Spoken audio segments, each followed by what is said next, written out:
ప్రపంచంలోనే అత్యంత వాయు కాలుష్య నగరాల్లో ఆంధ్రప్రదేశ్లోని విశాఖపట్నం, విజయవాడ కూడా చేరాయి. విశాఖపట్నంలో అంటే పోర్ట్ ఉంటుంది కాబట్టి ఆ పోర్టులో లక్షల టన్నుల బొగ్గు దిగుమతి అవుతూ ఉంటుంది. వేసవికాలంలో వీసే గాలులతో ఆ బొగ్గు నుంచి వచ్చే బూడిదంతా విశాఖపట్నం నగరాన్ని కమ్మేస్తూ ఉంది. అంతేకాకుండా అక్కడ థర్మల్ విద్యుత్ ప్లాంట్లు కూడా ఉన్నాయి. వాటి నుంచి కూడా పెద్ద ఎత్తున దుమ్ము ధూళి వస్తుంది. విశాఖ నగరంలో 16 లక్షల వాహనాల నుంచి కూడా కాలుష్యం వెదజల్లుతూ ఉంది. ఇక ప్రతి ఇంటి నుంచి ఉత్పత్తి అయ్యే చెత్తని ఎక్కడ పడితే అక్కడ వేసి తగలబెట్టడంతో వాయు కాలుష్యం 450 దాటిపోతా ఉంది కొన్ని సమయాల్లో. ఇక విజయవాడలో కూడా వాయు కాలుష్యం ఆందోళనకు గురి చేస్తూ ఉంది. ఇప్పటికే విజయవాడ సమీపంలోని ఇబ్రహీంపట్నంలో 1800 మెగావాట్ల థర్మల్ విద్యుత్ కేంద్రంలో బొగ్గు ప్రతిరోజు 30,000 టన్నులు తగలబెట్టి వాయు కాలుష్యాన్ని వెదజల్లుతూనే ఉన్నారు. దానికి తోడు విజయవాడ నగరంలో చుట్టుపక్కల సమీప గ్రామాల్లో ఎక్కడ చెత్త అక్కడే నిప్పుపెట్టి కావలసినంత వాయు కాలుష్యం సృష్టిస్తూ ఉన్నారు.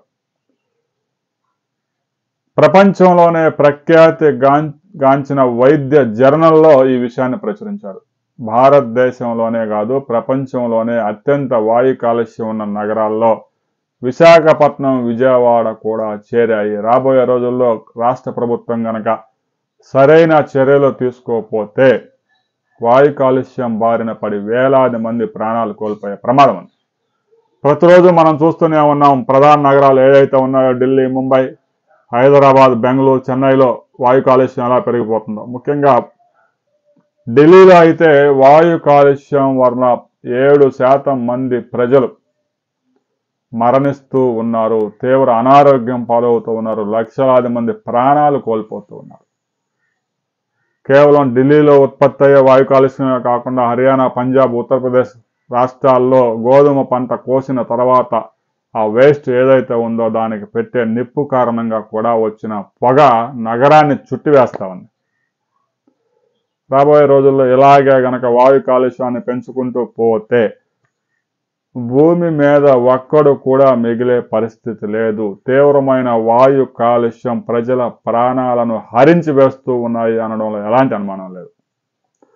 ఒకవైపు గాలి, నీరు, ఆహారం, భూమి అన్నీ కాలుష్యం మయమైపోతా ఉన్నాయి. భారతదేశంలోనే 3 కోట్ల మంది క్యాన్సర్ బారిన పడ్డారు. ఇందులో కేవలం ఒక 80 లక్షల మంది మాత్రమే ట్రీట్మెంట్ తీసుకుంటూ ఉన్నారు. దీనికి కారణం కాలుష్యం.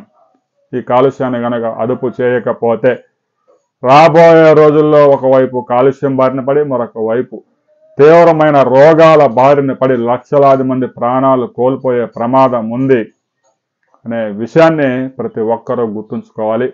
కాలుష్యానికి కారణం ఎవరు అనే విషయాన్ని ప్రతి ఒక్కరూ కామెంట్ చేయండి.